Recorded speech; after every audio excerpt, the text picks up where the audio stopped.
Assalamualaikum warahmatullahi wabarakatuh. Apa kabar teman-teman kelas kewirausahaan B?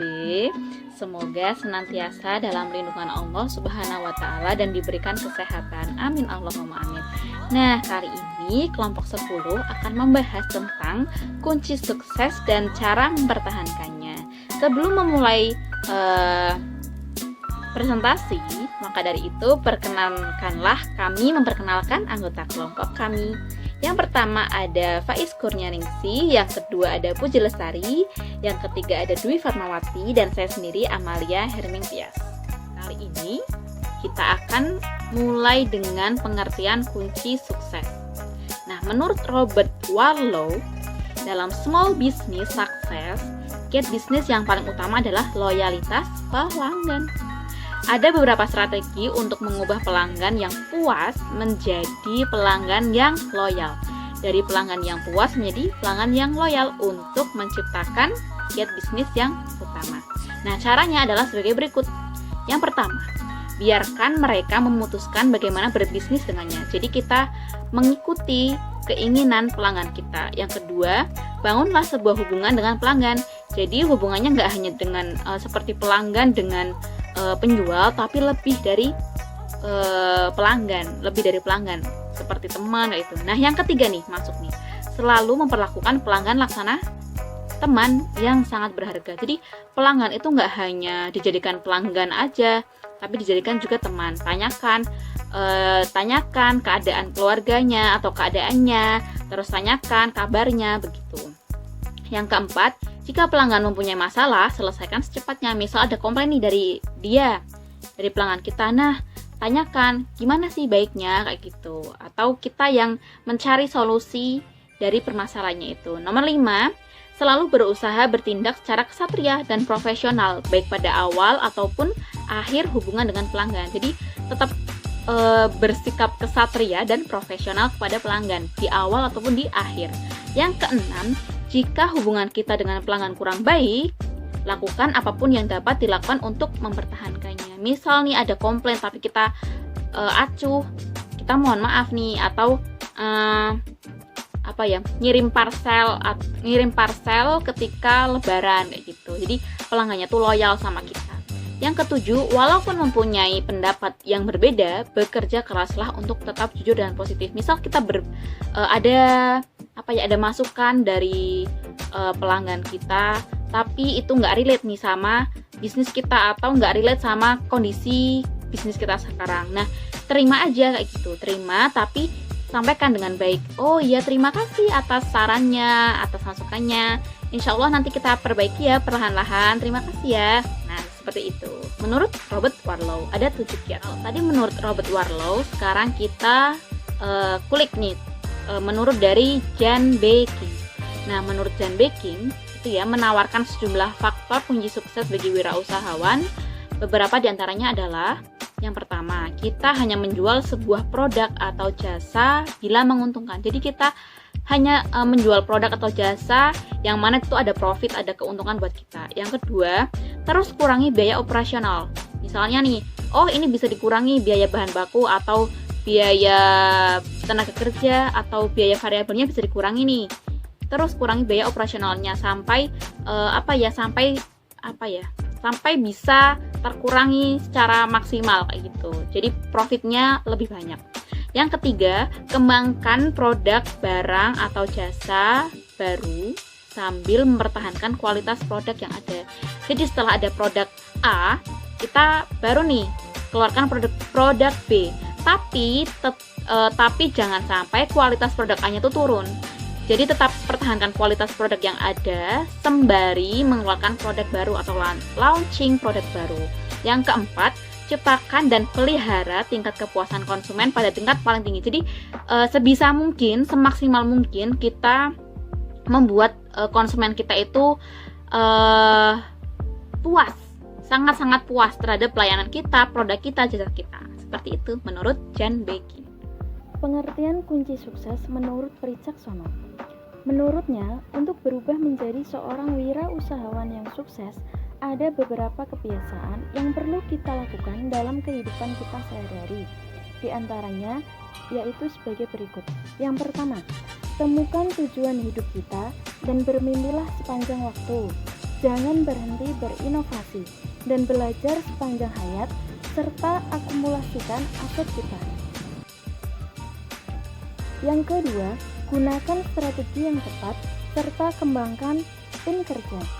Yang ketiga, sistematisasikan wirausaha dengan jejaring kerjasama dan aliansi, serta jadilah investor cerdas, beramal, dan mengucap syukur. Menurut Wiras, ia menyebutkan bahwasannya terdapat 4 langkah mencapai sukses, yakni perencanaan yang tepat, persiapan yang matang, pelaksanaan yang baik dan tidak mudah untuk menyerah, serta menggunakan falsafah untuk menggapai sukses. Pengertian kunci sukses yang selanjutnya ada menurut Roward.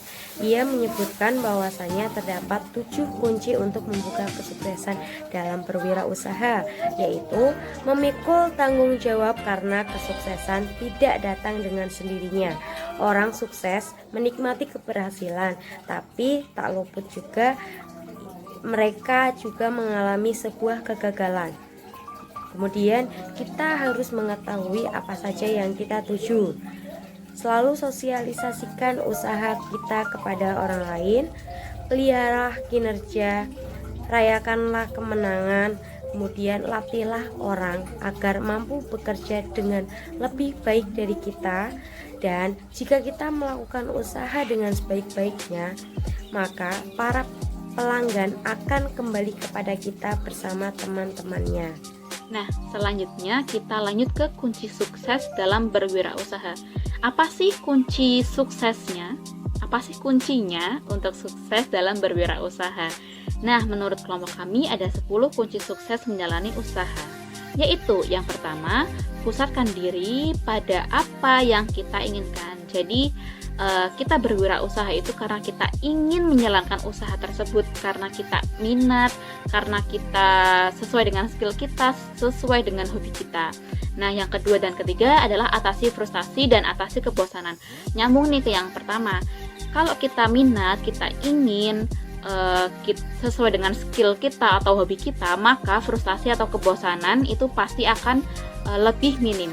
Itu. Yang keempat, setiap mengambil keputusan, ingatlah selalu bagaimana keputusan itu memberi nilai tambah bagi kehidupan atau usaha kita. Jadi setiap mengambil keputusan untuk usaha kita, itu ingat nih, pastinya keputusan ini akan mengubah kehidupan kita atau mengubah usaha kita. Gitu. Bisa jadi kehidupan atau usaha kita itu makin naik level. Gitu. Yang kelima, buatlah setiap keputusan berwirausaha dengan didasari pertanyaan.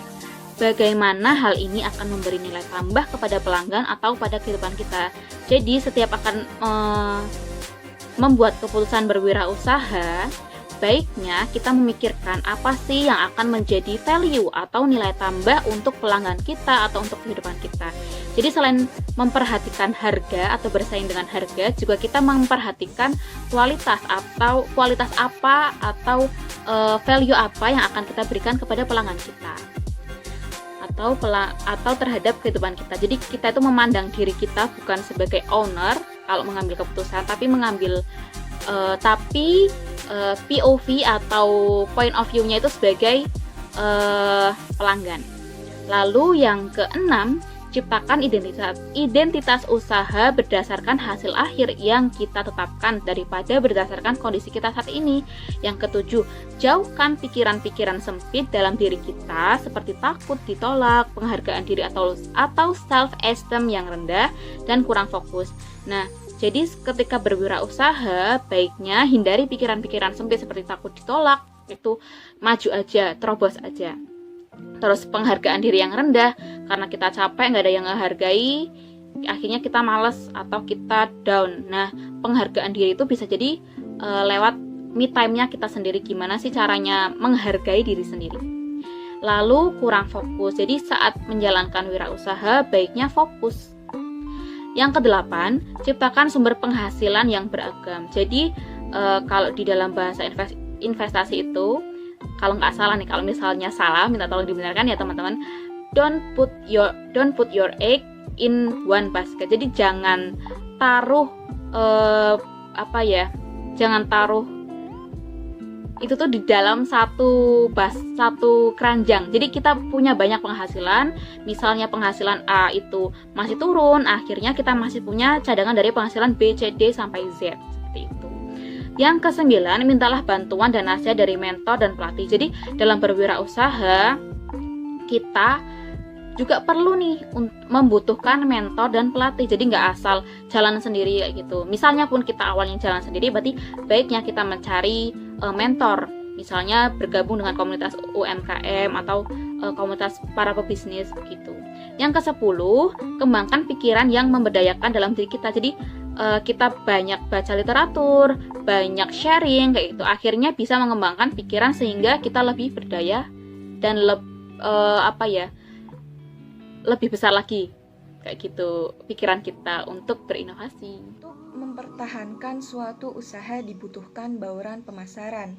Bauran pemasaran adalah beberapa komponen taktis yang terkendali yang terdiri dari 4P, yaitu produk, price, place, dan promotion yang digunakan oleh perusahaan untuk mencapai tujuan pemasaran dalam pasar sasaran.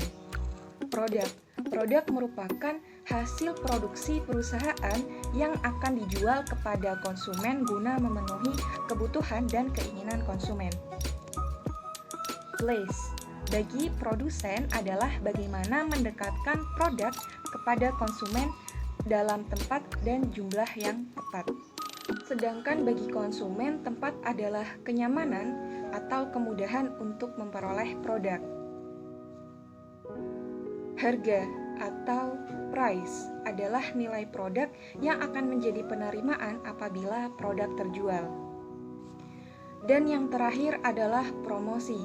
Promosi digunakan untuk menginformasikan segala jenis produk yang ditawarkan dan berusaha menarik calon konsumen baru dengan marketing mix. Inovasi adalah mengenalkan barang baru yang karakteristiknya ditentukan oleh pasar dan bisnis. Karena inovasi yang mengikuti kondisi memungkinkan pasar dapat dijalankan seperti biasanya. Inovasi yang terpisah dapat mengubah pasar atau produk. Beberapa praktek inovasi yang paling sederhana dimulai dari inovasi kemasan, yaitu sentuhan pembaharuan yang dilakukan kepada aspek kemasan. Yang kedua yaitu inovasi produk dengan melakukan pengembangan produk baru.